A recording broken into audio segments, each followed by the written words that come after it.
আমাদের জীবনে চলার পথে আমরা অনেক বাধা পাই।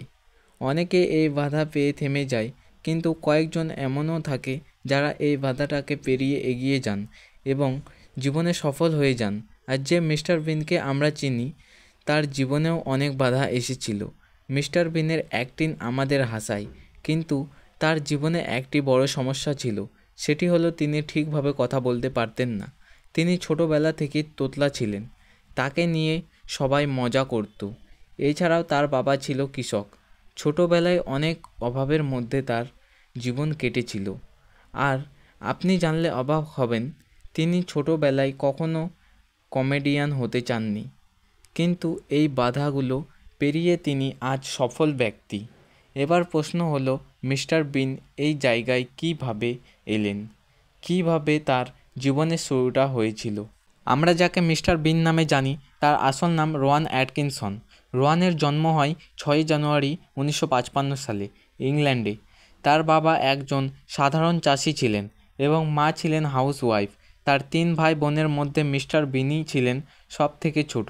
তবে ছোট থেকেই তার একটি রোগ ছিল, যার ফলে সে ঠিকঠাকভাবে কথা বলতে পারতো না, আর এই বিষয়টি নিয়ে অন্যান্য বাচ্চারা তার সাথে মজা করত। কিন্তু মিস্টার বিন একটু আলাদা ধরনের মানুষ ছিলেন। তিনি এইগুলো শুনেও কখনো রাগ করতেন না, বরং নিজেও হাসতেন। আর এই সময় তিনি সবাইকে আরও হাসানোর জন্য আজব আজব মুখভঙ্গি করতেন।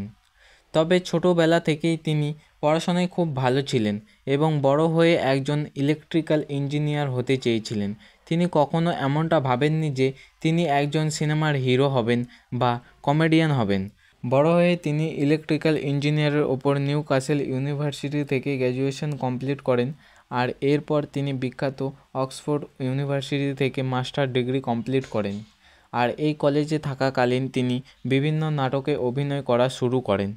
আর এই সময় তিনি মাঝে মধ্যে বিভিন্ন নাটকের জন্য স্পিচ লেখা শুরু করেন। এই কাজের মধ্যে তিনি এটা বুঝতে পারেন যে পড়াশোনা ছাড়াও তার আরও একটি জিনিসের ওপর মেধা আছে। তিনি যখন কোনো নাটকের দৃশ্য লিখতেন, তখন সেই দৃশ্যটি কেমন হবে, তাতে অভিনয় কেমন হবে, এইসব তিনি বাকিদের থেকে অনেক ভালো লিখতেন। এইভাবে ধীরে ধীরে তার মধ্যে আত্মবিশ্বাস অনেক বেড়ে যায়। তিনি ভাবেন যদি তিনিও অভিনয় জগতে আসেন, তাহলে তিনি সফলতা পেতে পারেন। এই কারণে মিস্টার বিন কলেজের নাটকে ভালো ভালো রোল করার চেষ্টা করেন। কিন্তু ছোটোবেলা থেকেই তার কথা বলার সমস্যা ছিল, যে কারণে তাকে কোনো ভালো রোল দেওয়া হতো না। তবে এখানে তিনি হার না মেনে বেশ কিছু টিভি শোতে কাজ করার চেষ্টা করেন, কিন্তু তার কথা বলার সমস্যার জন্য তাকে অডিশন থেকে বাদ দিয়ে দেওয়া হতো। এভাবে চলতে থাকায় মিস্টার বিন বেশ হতাশ হয়ে পড়েন। তবে নিজের ট্যালেন্টের ওপর তার পুরোপুরি বিশ্বাস ছিল।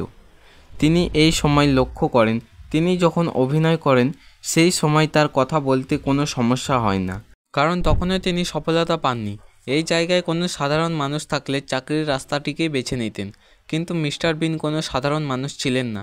তার নিজের ওপর 100% আত্মবিশ্বাস ছিল যে তিনি একদিন সফল হবেনই। এই সময় তিনি ঠিক করেন তার সব থেকে বড় বাধাকেই তিনি তার সব থেকে বড় হাতিয়ার বানাবেন। আর এই সময় তার কলেজে সিনেমার রাইটার রিচার্ড কার্টিসের সাথে তার দেখা হয়। সেই সময় তিনি রিচার্ডের সাথে কথা বলে একটি কমেডি শো তৈরি করার প্ল্যানিং করেন, যেখানে অভিনয় আর অঙ্গভঙ্গি দিয়েই তিনি মানুষকে হাসাবেন। এখানে তার কোনো ডায়লগ থাকবে না। আর এখান থেকেই জন্ম হয় আমাদের সবার প্রিয় শো মিস্টার বিনের। তবে আপনারা জানলে অবাক হবেন, এই শোয়ের নাম শুরুতে মিস্টার হোয়াইট রাখা হবে বলে ঠিক করা হয়েছিল, কিন্তু পরে মিস্টার বিন নামটি বেছে নেওয়া হয়। এরপর 1 জানুয়ারি 1990 সালে মিস্টার বিনের প্রথম টিভি শো পাবলিশ করা হয়। আর খুবই অল্প সময়ের মধ্যে এই শো সবার প্রিয় হয়ে যায়। আর এই শোয়ের জন্যই মিস্টার বিন ইংল্যান্ডের নামকরা কমেডিয়ান হয়ে যায়। একটি মজার বিষয় আপনাদেরকে জানিয়ে রাখি, এই শোয়ের জন্যই মিস্টার বিনকে অনেকে এলিয়েন ভাবত, কারণ শোয়ের শুরুটা দেখে মনে হয় মিস্টার বিন আকাশ থেকে এসে পড়েছে। তবে এই শোয়ের পর মিস্টার বিনকে আর ঘুরে তাকাতে হয়নি। একের পর এক হিট সিনেমায় তিনি কাজ করেছিলেন, এমনকি মিস্টার বিন চরিত্রটিকে নিয়ে 2টো মুভিও বের করা হয়েছিল। তিনি ছোটোবেলা থেকে জেমস বন্ডকে পছন্দ করতেন, তাই তিনি চেয়েছিলেন কোনো গোয়েন্দা সিনেমা বের করবেন বলে। আর এরপরই আসে spy comedy movie Johnny English. বন্ধুরা, মিস্টার বিন শুধু বড়দের কাছেই ফেমাস এমনটা নয়। মিস্টার বিন নিয়ে একটি কার্টুন সিরিজও বের করা হয়েছে ছোটদের জন্য। এই মিস্টার বিন চরিত্রটি আজ প্রায় 35 বছরও পার হয়ে গেছে, কিন্তু আজও আমাদের কাছে সমান জনপ্রিয়। মিস্টার বিনের জীবন আমাদের এক বড় শিক্ষা দেয়। পরিস্থিতি যেমনই হোক না কেন, যতই বাধা আসুক না কেন, আমাদের থেমে থাকা উচিত না, বরং নিজের ওপর বিশ্বাস রেখে সামনের দিকে এগিয়ে যাওয়া উচিত। কেমন লাগলো মিস্টার বিনের জীবনের ইতিহাস? আমাকে কমেন্ট বক্সে অবশ্যই জানাবেন। ভিডিওটি ভালো লাগলে অবশ্যই লাইক করে দিন আর বন্ধুদের সাথে শেয়ার করে দিন। আবার ফিরবো কিছু আশ্চর্য ভিডিও নিয়ে। ততদিন ভালো থাকবেন, সুস্থ থাকবেন।